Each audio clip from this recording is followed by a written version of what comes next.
ଛତ୍ରପତି ଶିବାଜୀଙ୍କ ବାଲ୍ୟକାଳର ଗୁରୁ ଥିଲେ ଦାଦାଜୀ କୁଣ୍ଡଦେବ। କୁଣ୍ଡଦେବଙ୍କର ନିଷ୍ଠା, ସାଧୁତା ଓ ସଚ୍ଚୋଟ ପଣିଆରେ ଶିବାଜୀଙ୍କ ମା ବୀରାଙ୍ଗନା ଜିଜାବାଇ ପ୍ରୀତ ଥିଲେ। ମାଆଙ୍କ ନିର୍ଦ୍ଦେଶ କ୍ରମେ ତାଙ୍କୁ ପୁନାର ଜାଗିରି ଭାର ଅର୍ପଣ କରିଥିଲେ। ଜାଗିରି ଇଲାକାରେ ଏକ ବଡ଼ ବଗିଚା ଥିଲା। କୁଣ୍ଡଦେବ ତାର ରକ୍ଷଣାବେକ୍ଷଣ କରୁଥିଲେ। ବଗିଚାର ଗୋଟିଏ ପାର୍ଶ୍ୱରେ ସୁନ୍ଦର ଫୁଲ ବଗିଚା, ଅପର ପାର୍ଶ୍ୱରେ ନାନାଦି ଫଳ ଗଛ ଥିଲା। ଗ୍ରୀଷ୍ମ ଋତୁ ଥିଲା, ଅପରାହ୍ନ ସମୟ ବି ଥିଲା। ଆମ୍ବ ବଗିଚାରେ ବୁଲୁଥିଲା ବେଳେ କୁଣ୍ଡଦେବଙ୍କ ନଜରରେ ପଡ଼ିଥିଲା ପତ୍ର ଗହଳରେ ଥିବା ଲାଲ ଟହଟହ ପାଚିଲା ଆମ୍ବ। ଏହାର ଲୋଭ ସମ୍ବରଣ କରିପାରିନଥିଲେ ଆମ୍ବ ଛିଡ଼ାଇ ନେଇ ଆସିଥିଲେ।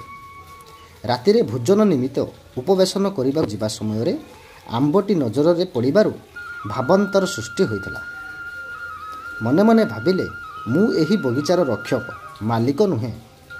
ବଗିଚା ଉପରେ ଜିଜାବାଇଙ୍କର ପୂର୍ଣ୍ଣ ଅଧିକାର ରହିଛି।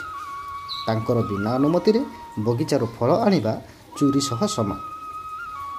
ମୋତେ ଏ ନିମନ୍ତେ ଦଣ୍ଡ ମିଳିବା ଉଚିତ। ଚୋରି କଥା ମନକୁ ଆସିବାରୁ ଗ୍ଲାନିରେ ଭରି ଯାଇଥିଲା କୁଣ୍ଡଦେବଙ୍କ ମନ। ଜଣେ ସିପାହୀକୁ ଡାକି କହିଲେ, ମୁଁ ଚୋରି କରିଛି, ଏଇ ଅପରାଧରେ ମୋର ହାତ ଦୁଇଟି କାଟିଦିଅ। ସିପାହୀ କୁଣ୍ଡଦେବଙ୍କ ଠାରୁ ଏହା ଶୁଣି ତଟସ୍ଥ ହୋଇଯାଇଥିଲେ। ଜିଜାବାଇଙ୍କ ନିକଟକୁ ଯାଇ ଏହା କହିଥିଲେ। ଜିଜାବାଇ ମଧ୍ୟ ଆଶ୍ଚର୍ଯ୍ୟ ହୋଇଯାଇଥିଲେ। ତତ୍କ୍ଷଣାତ୍ କୁଣ୍ଡଦେବଙ୍କ ନିକଟକୁ ଯାଇ ସବୁ କଥା ଶୁଣିବା ପରେ ତାଙ୍କ ସଚ୍ଚୋଟ ପଣିଆ ଦେଖି ଖୁସି ହୋଇ ନିଜ ନିଷ୍ପତ୍ତି ଶୁଣାଇ କହିଥିଲେ, ଅପରାଧ ନିମିତ୍ତ ଦଣ୍ଡ ଦେବା ମୋର ବିଚାର ପରିସରଭୁକ୍ତ। ତୁମେ ଏଥିରୁ କ୍ଷାନ୍ତ ହେବା ଉଚିତ। କୁଣ୍ଡଦେବ ଜିଜାବାଇଙ୍କର ନିଷ୍ପତ୍ତି ମାନି ନେଇଥିଲେ ଓ ହାତ କାଟିବା ଭଳି କଠୋର ନିଷ୍ପତ୍ତିରୁ କ୍ଷାନ୍ତ ହୋଇଥିଲେ। ହେଲେ ପ୍ରାୟଶ୍ଚିତ ସ୍ୱରୂପ ଆପଣା କୁର୍ତ୍ତାର ହାତ ଦୁଇଟି କାଟି ଦେଇଥିଲେ ଏବଂ ସବୁଦିନ ପାଇଁ ହାତ ନଥିବା କୁର୍ତ୍ତା ପରିଧାନ କରିଥିଲେ। କେହି ତାଙ୍କୁ ପଚାରିଲେ ସେ ଚୋରି କଥା କହିଦିଅନ୍ତି। ସାମାନ୍ୟ ଆମ୍ବଟିଏ ଚୋରି କରି କୁଣ୍ଡଦେବ ସାରା ଜୀବନ କଟା ହାତ କୁର୍ତ୍ତା ପରିଧାନ କରିଥିଲେ ପ୍ରାୟଶ୍ଚିତ ସ୍ୱରୂପ।